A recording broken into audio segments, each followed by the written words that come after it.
Bonjour équipe 5, Cap Marketing, niveau universitaire. Je vais lire les règlements et vous pourrez commencer dès que je termine de parler. Le temps commence à être calculé dès que l'un de vous débute la présentation. La durée de la présentation doit se situer entre 13 et 15 minutes. Une pénalité de 1 point par tranche de 30 secondes manquantes vous sera imposée. À 15 minutes, je vais devoir vous arrêter. Le décompte du temps sera fait à l'aide de carton lorsqu'il restera 10 minutes, 5 minutes, 1 minute et 30 secondes. Le décompte des 10 dernières secondes sera fait à l'aide de mes mains. Lorsque votre présentation sera terminée, les juges auront droit à une période de questions de 5 minutes. J'invite maintenant les juges à se présenter. Bonjour, mon nom est Marie Gagné, je suis présidente directrice générale de Saint-Denis. Bonjour, Stéphanie Maillon, chargée de projet aux communications chez Synchronex. Bonjour, Michel Jalbert, je suis plein de projet Synchronex, propriétaire de l'Institut du Vrai Compagnie, j'ai également fait en entreprise. Bonjour, enchantée. Donc, on est l'équipe numéro 5, je crois. Je vais par contre juste essayer de voir si ça fonctionne. Je n'ai jamais utilisé. OK, parfait. Donc, c'est ça. Bonjour. Nous, on est l'entreprise Le Solutionnaire. On est vraiment ici aujourd'hui pour vous offrir des solutions aux questions que vous nous avez posées dans le mandat qu'on a pris soigneusement le temps de lire et puis approfondir le tout. Donc, je vous présente mes collègues. On a ici à ma droite Mme Stéphanie Ayotte, Alex Thomas-5 et moi-même, Amélie Ouellet. Donc, le mandat aujourd'hui, on va le séparer en quelques étapes. On va vraiment commencer avec le persona, faire client type, si vous voulez, de vos services offerts. Puis ensuite de quoi, on a révisé un peu tout ce qui était mission, vision, valeur, donc les propositions qu'on vous fait suite à la lecture du mandat. Puis après ça, on a vu qu'il y avait une certaine problématique au niveau du nom de l'entreprise, à savoir sous quelle dénomination on allait faire affaire et tout. Donc, on avait quelques suggestions pour vraiment vous donner une idée, vous enligner vers quelque chose à ce niveau-là. Puis ensuite de quoi, on va voir la campagne que vraiment pour venir instaurer le nom, puis savoir dans les étapes qu'on fait, puis comment que ça pourrait se réaliser en fait. Puis on va donner une conclusion qui va être faite par notre ami Alexandre. Donc, je vous présente, malheureusement on n'a pas de photo, les ressources qui étaient limitées dans la résolution du cas. Je vous présente Mathieu. Mathieu est âgé de 35 ans. C'est un gestionnaire, propriétaire d'une PME. Il habite à Saint-Raymond-Port-Neuf et c'est aussi à cet endroit qu'il possède son commerce, qu'il nomme affectueusement sa shop. Il travaille dans le domaine de l'électronique. C'est un propriétaire d'entreprise avec, bon en fait, il possède il y a 3 employés qui sont présents pour l'aider sur place. Donc, c'est un touche-à-tout, c'est quelqu'un qui est vraiment passionné par ce qu'il fait. Et donc, c'est quelqu'un qui opère sur plusieurs sphères. Donc, c'est sûr qu'il va s'occuper autant des opérations, qu'il va s'occuper de son marketing, qu'il va s'occuper de réparer les items qui lui proviennent. Donc, c'est le profil de Mathieu.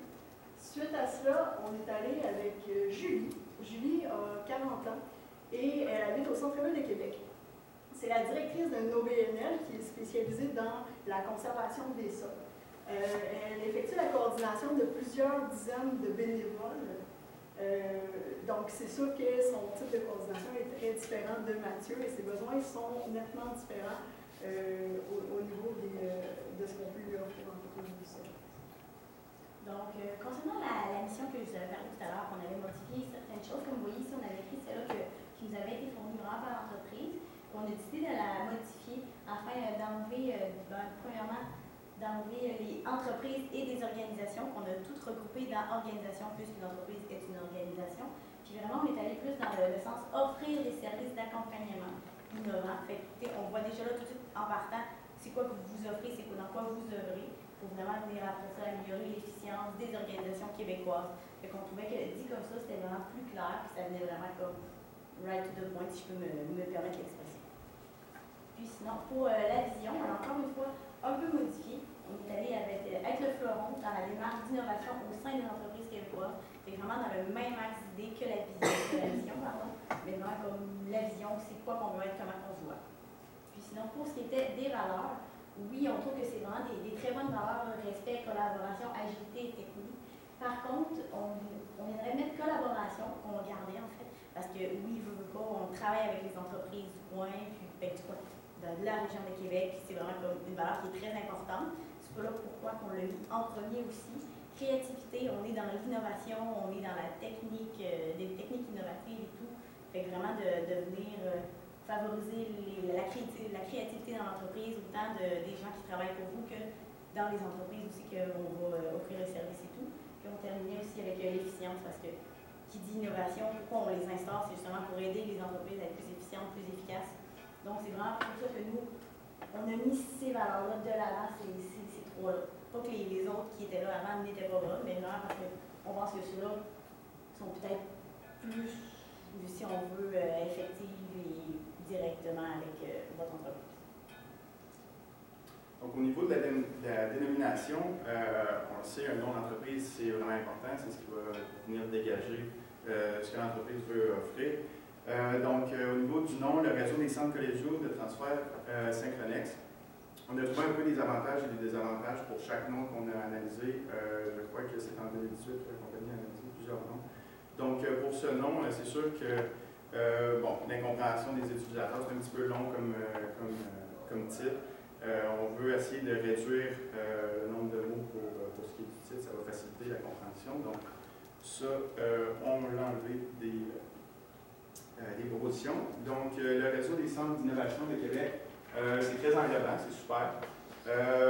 Encore une fois, c'est un petit peu long, puis ça n'aide pas vraiment la compréhension. On veut essayer, encore une fois, de réduire le nombre de mots pour ce qui est du titre. Pour ce qui est de Créagir, on a trouvé que ça ressemblait un petit peu beaucoup à Créaforme, donc il y a peut-être une ambiguïté à ce niveau-là. Praticia et Resolis. Donc c'est court, c'est super, c'est ce qu'on veut, c'est facile à comprendre. Mais encore une fois, on ne voyait pas vraiment un lien de compréhension avec ce qu'on veut offrir réellement, plus ou moins esthétique aussi. Donc pour ce qui est d'énergie cubée, ça ressemble beaucoup à une genre de filiale d'Hydro-Québec qu'on a trouvé. Encore une fois, c'est super, c'est court, facile à comprendre, mais on voulait un peu mieux ça. Pour ce qui est de Cabrio, ça ressemble un petit peu à une entreprise de kayak. On ne voyait pas vraiment le lien entre ce qu'on veut offrir avec l'entreprise et ce nom. Donc, oui, c'est ça. Fait que sinon, on était vraiment, nous, celui-là qu'on vous proposait, c'était expert. Pourquoi expert? En fait, c'est simple, c'est facile à retenir. Ça vient regrouper expert, expertise que vous avez, puis vraiment avec les pairs, les partenaires, les entreprises en fait qu'on veut aider. Donc, c'est un nom qui est quand même innovateur, c'est un nom qui inspire confiance, expert. Donc, c'était avec ça vraiment qu'on s'enlignait et qu'on vous suggérait. Donc, ce que nous sommes, on a gardé les 5 axes qui étaient proposés. On a trouvé que c'était une super bonne idée. Ça divise bien les ressources que l'entreprise veut offrir. Puis, on est en meilleure mesure d'aider les clients avec leurs besoins spécifiques. Très bon à ce niveau-là. Au niveau des 5 axes, c'est à garder dans le plafond. Pour vous donner une idée, en fait, au niveau de nos gestionnaires, propriétaires, donc Mathieu et Julie, ce que ça pourrait donner avec les 5 axes qui ont été choisis. Donc, on est allé, comme Alex le disait, dans l'optique de faciliter les choses. Donc, c'est des gens qui sont principalement débordés par leurs tâches au niveau de leur gestion d'entreprise. Donc, comme il était mentionné aussi au niveau du mandat, ça peut parfois être un frein au niveau de l'innovation. Donc, on a une entreprise, le propriétaire s'occupe de tellement de tâches et tellement de choses en tête que, comme chaque gestionnaire a ses forces et ses faiblesses, ça peut permettre de parfaire des connaissances qui ne sont peut-être pas nécessairement à point. Juste par exemple, je donne l'exemple de Julie. Julie opère un OBNL et, par exemple, ça peut parfois être un défi pour certains aspects, par exemple, d'aller chercher des nouveaux donateurs, en plus de faire la coordination de ses bénévoles, de ses tâches générales, de son quotidien, en plus de l'administration, puis de certaines choses que parfois, il y a certains rôles que les gestionnaires vont faire dans une entreprise, par exemple, dans un OBNL, par exemple, on va s'attribuer plusieurs rôles différents, puis on va donner un peu de la tête partout. Donc, il y a certaines choses qui peuvent être plus difficiles à acquérir pour certains types de gestionnaires. Donc, on a pensé que, par exemple, Julie, qui manque de temps à cet égard-là, par exemple, qu'elle a plus de difficultés à organiser des événements ou ou par exemple au niveau administratif, pourrait venir chercher les ressources et savoir exactement où les trouver sans avoir à chercher. Donc, on serait capable d'attribuer le bon expert au bon endroit, au bon moment, en fait. Et même chose pour Mathieu. Mathieu, lui, ce qui a un peu plus de difficulté, donc c'est un gars technique, il va travailler, ça va être un expert technique incroyable, mais s'occuper de ses réseaux sociaux, s'occuper de la technologie, outre le fait qu'il s'occupe de la technologie dans sa vie de tous les jours, mais lui-même mettre en campagne des réseaux sociaux et des choses comme ça, c'est des choses que c'est une connaissance qu'il possède moins, donc il peut venir chercher l'expertise, aller chercher un expert pour le former ou pour former quelqu'un de son personnel à ce niveau-là. Donc, c'est pourquoi on a créé la campagne, parce qu'en fait, au quotidien, je retournerai à la slide précédente, s'il te plaît. Donc, au quotidien, si on parle à Julie, elle se lève le matin, c'est quelqu'un qui se déplace en transport en commun. Donc, elle va prendre l'autobus pour aller à son lieu de travail. Donc, c'est quelqu'un qui va écouter des podcasts. Elle va arriver au travail, elle va exécuter ses tâches, avoir sa pause sur l'heure du dîner. Naturellement, c'est le moment qu'elle va utiliser pour regarder ses réseaux sociaux et pour prendre l'information dans sa vie quotidienne. Ensuite, pour ce qui est de Mathieu, lui, c'est différent. Lui, il a une réalité qui est complètement différente. Il se lève le matin, il s'occupe des enfants, il les amène à la garderie avec sa voiture, donc il va aller à son lieu de travail en auto. Donc, c'est un quotidien qui est différent. Lui, il va écouter la radio et il va avoir moins de temps pour consulter ses réseaux sociaux, mais par exemple, quand il va aller dîner au restaurant du coin, à ce moment-là, il va être touché par d'autres types d'affichage que Julie, qui va par exemple consulter ses réseaux sociaux. Donc, c'est pourquoi on a créé une campagne qu'on a nommée Réalité actuelle, parce que notre but, c'est que chaque gestionnaire, chaque propriétaire d'entreprise, chaque employé du gouvernement doit être touché par la campagne dans son quotidien, parce que c'est pas tous les propriétaires de PME, c'est pas tous les employés gouvernementaux qui ont la même réalité, donc c'est pour ça qu'on a décidé d'aller vers une campagne qui s'actionnait sur plusieurs axes. Donc d'abord, justement, vu que Mathieu, lui, il va écouter la radio le matin, lui, il va synchroniser Week-end Radio. On a décidé de faire un message radio pour rejoindre les gens qui, comme lui, par exemple, dans ce qu'il appelle affectueusement sa shop, il va diffuser la radio. Donc c'est pour que ces gestionnaires-là soient atteints par un message. Ensuite, on a pensé aux gens comme Julie à un podcast. Le podcast, qui est un balado au Québec, est utilisé de plus en plus fréquemment. C'est quelque chose qui est très accessible, qui est de plus en plus populaire aussi au quotidien, donc ça s'insère bien dans un quotidien.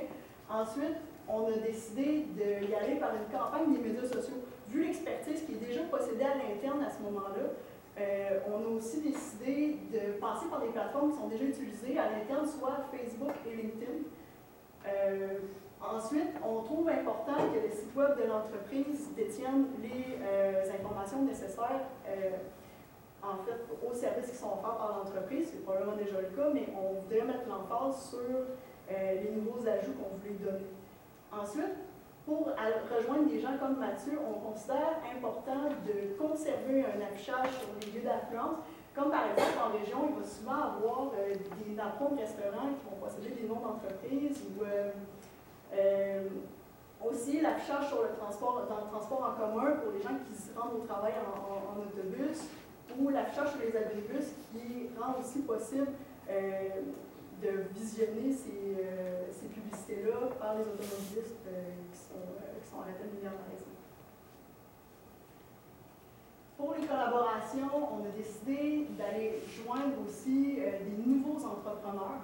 Donc, on désire avoir une collaboration à long terme avec l'École d'entrepreneurship de Beauce, avec les chambres de commerce partout dans la province. Les autres professionnels aussi, on trouve ça important parce que parfois, quand on est un nouveau professionnel sur le marché du travail, c'est le cas de beaucoup de personnes dans certaines universités, c'est important de se savoir outiller aussi en tant que nouvel entrepreneur dans beaucoup de cas. Donc, aussi, on croyait important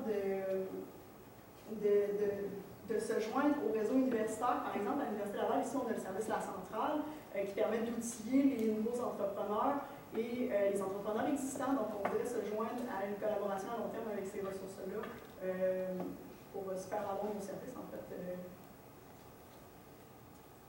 Donc, pour ce qui était vraiment de venir mesurer la performance de notre campagne publicitaire, c'est que c'est vraiment, on est allé ici, par exemple, pour ce qui était de la radio des podcasts à ce moment-là. Ça va être les codes d'écoute, réseaux sociaux, bien, c'est Google Analytics, métriques applications pour vraiment voir le public qu'on a touché. Puis, c'est sûr, pour tous les affichages qui sont plus en région, tels les Nacrons, comme dans les restaurants, c'est plus difficile à pouvoir quantifier, à savoir combien de personnes on a touché et tout. Par contre, vraiment, réalité actuelle, parce qu'on veut vraiment s'adapter aux gestionnaires, propriétaires, exemple Mathieu et Julie, que vraiment on veut toucher. Donc, c'est sûr que pour eux, on va être obligé de garder des méthodes traditionnelles à ce moment-là, étant donné que par la nature de qui ils sont exactement et aussi qui vivent. Donc, à ce moment-là, ça peut être un sondage à l'interne qu'on va se garder à l'entreprise, base de données, à savoir aussi que vous nous avez connu par l'entremise de quel média, pour être en mesure de savoir qu'est-ce qui a fonctionné, qu'est-ce qui a moins fonctionné. Sinon, pour qu'est-ce qui était du budget, on est allé vraiment dans la répartition qui était ici. Donc, vraiment plus au niveau radio et campagnes sociaux. Le temps de présentation est terminé. Les juges ont maintenant une période de questions de 5 minutes.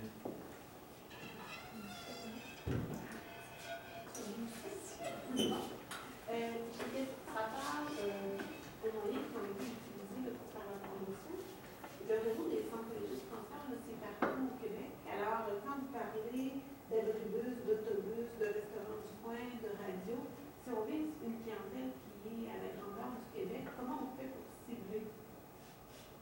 Bien, en fait, pour ce qui est je pense que c'est différent pour chaque secteur. C'est sûr que, par exemple, au niveau des régions, je crois qu'on pourrait y aller avec les grandes régions administratives du Québec, de déterminer un budget qui serait alloué à chaque région administrative du Québec. C'est sûr que, par exemple, je comprends qu'il y a plus de ce qu'on peut appeler des points d'influence à la capitale nationale, par exemple. On peut l'avoir à Centre du Québec. Mais les mesures seraient différentes parce qu'on ne rejoint pas notre clientèle de la même façon quand elle est au Centre du Québec, quand elle est dans la capitale nationale, ou qu'elle se trouve, par exemple, en Gaspésie, aux îles de la Madeleine. C'est vraiment plus du cas par cas. Oui, je pense que ce serait vraiment de faire une enquête plus détaillée sur les régions administratives, le besoin qui est là, puis de voir à ce moment-là comment on communique avec chaque... Avez-vous des idées spécifiques pour le changement de nom, pour vraiment faire la coupure entre l'ancien nom et le nouveau nom? Est-ce qu'il y a des processus particuliers qu'on doit appliquer pour faire ce changement? Bien, en fait, au niveau du changement, premièrement, je veux vous dire là, que j'aime vraiment votre concept. J'ai vraiment trouvé ça vraiment bien, le fait de travailler à aider nos entrepreneurs locaux. Donc, c'est pour ça qu'on a trouvé important de mettre de l'avant, en fait, le fait de partager quelque chose avec, de pairer un expert avec un entrepreneur qui est aussi un expert dans sa branche, en fait. Là. Donc, au niveau du changement de nom, ben, c'est certain que je trouve que ça définit bien vos valeurs. À la base, je trouve qu'il y a une façon naturelle de transitionner avec la mission que vous avez déjà, en fait. Là. Mais je n'ai pas d'autres questions. Avez-vous prévu une offensive à l'interne pour justement informer les employés de toutes les nouvelles informations, nouveaux noms, nouvelles valeurs, nouvelles missions, etc.? Ben, si je peux me permettre, parce que je suis rendue à la troisième question. Mais je pense que c'est le genre d'initiative. Premièrement, je pense que ce serait important d'avoir des rencontres un peu, je ne voudrais pas dire personnalisées parce que c'est très grand, donc c'est difficile, mais je considère que ça devrait être une rencontre des cadres supérieurs avec les cadres intermédiaires, puis eux rencontrent les personnes qui sont sous leur charge. C'est sûr qu'au niveau du cas, la hiérarchie semblait fonctionner comme ça. Je ne sais pas si je m'aventure un peu trop loin, mais je trouve que c'est tellement des changements qui sont importants que c'est pas quelque chose qu'on pourrait mettre, par exemple, juste une petite affiche dans la cafétéria puis dire, ben on change tout ça. Donc, c'est vraiment important qu'on ait une rencontre, puis qu'on puisse répondre aux questions des gens à l'interne, puis de répondre à peut-être leurs préoccupations, d'accueillir leurs idées à ce moment, parce que c'est des gens qui qui ont une vision du terrain qui peut sembler différente, qui peut être différente de ce qu'on voit en haut, surtout nous, par exemple, en tant que consultants. Donc, je pense que c'est important d'en parler, puis que tout le monde soit au courant, puis que ce soit quelque chose, un phénomène que tout le monde peut s'embarquer, en fait, à ce niveau-là. Moi, exact. À quel niveau est-ce que vous utilisez les 40% de ressources à l'interne? En fait, on les avait mis dans le budget, par contre, on les a passés très rapidement, là, je vous l'accorde. C'était vraiment plus au niveau, mettons, il y en avait les réseaux sociaux. Puis à ce moment-là, on savait qu'il y avait la personne à l'interne, que son 40% était disponible. Fait que ça peut être de juste venir monter graphiquement l'affichage ou de monter quel message on veut justement diffuser sur les podcasts, sur la radio. Puis, En fait, je me permets, je m'excuse, là, c'est vu on n'était pas, parce que là, l'angle, je ne donnais pas les détails de l'expertise, par exemple, en graphiste. Donc, est-ce qu'on parle d'un infographiste? Est-ce qu'on parle d'un designer graphique? Parce que les tâches sont quand même différentes. Donc, je ne savais pas à ce niveau-là si l'étendue des tâches qu'on pourrait donner aux graphistes. C'est pour ça qu'on est quand même resté vague dans la mesure où les tâches vont varier nécessairement si on a un infographiste, si on a un designer. Et c'est la même chose pour les réseaux sociaux. Peut-être qu'on a un expert des réseaux sociaux, peut-être qu'on a une personne qui est juste habituée de mettre du contenu, un rédacteur, je sais, on a une belle expertise en termes de rédaction à ce niveau-là. Donc, ce serait, je pense que c'est plus cas par cas pour. Oui, exact. La période de questions est terminée. Je vais inviter les participants à saluer les juges à sortir de la salle et au public à sortir. Merci beaucoup. Merci. Merci.